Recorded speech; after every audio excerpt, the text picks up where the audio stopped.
నమస్తే మేడం. చెప్పమ్మా. మా బాబుకి జలుబు దగ్గు మేడం. ఉమ్, ఈ చలికాలం వస్తున్నప్పటి నుంచి ఎక్కువగా వస్తూ ఉంది. అవునా? ఏం చేస్తున్నావు మరి?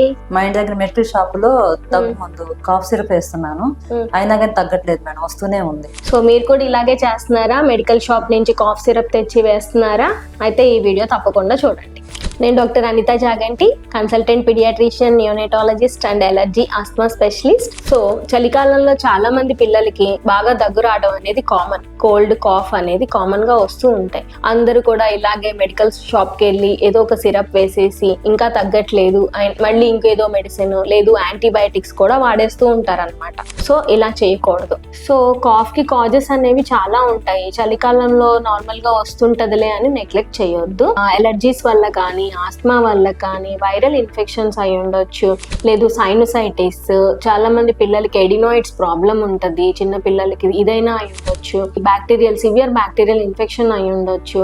ఇంకా ఒక్కొక్కసారి ఏమంటే చిన్న పిల్లలు నట్స్ లాంటివి తింటూ ఉంటారు. పీనట్స్ కానీ, డ్రై ఫ్రూట్స్ కానీ ఏదైనా తిన్నప్పుడు అవి ఒక్కొక్కసారి ఎయిర్వేస్ లోకి వెళ్ళి ఫారెన్ బాడీ అబ్స్ట్రక్షన్ అంటాం, దీని వల్ల కూడా కాఫ్ వస్తుంది. కాజెస్ ఉన్నాయి కాబట్టి ఏ కారణం అనేది కరెక్ట్ గా తెలుసుకోవాలి. అండ్ ఈ మధ్య కాలంలో మనం కాఫ్ సిరప్ల గురించి కూడా చాలా ఇష్యూస్ అయ్యాయి, మనందరికీ తెలుసు కదా.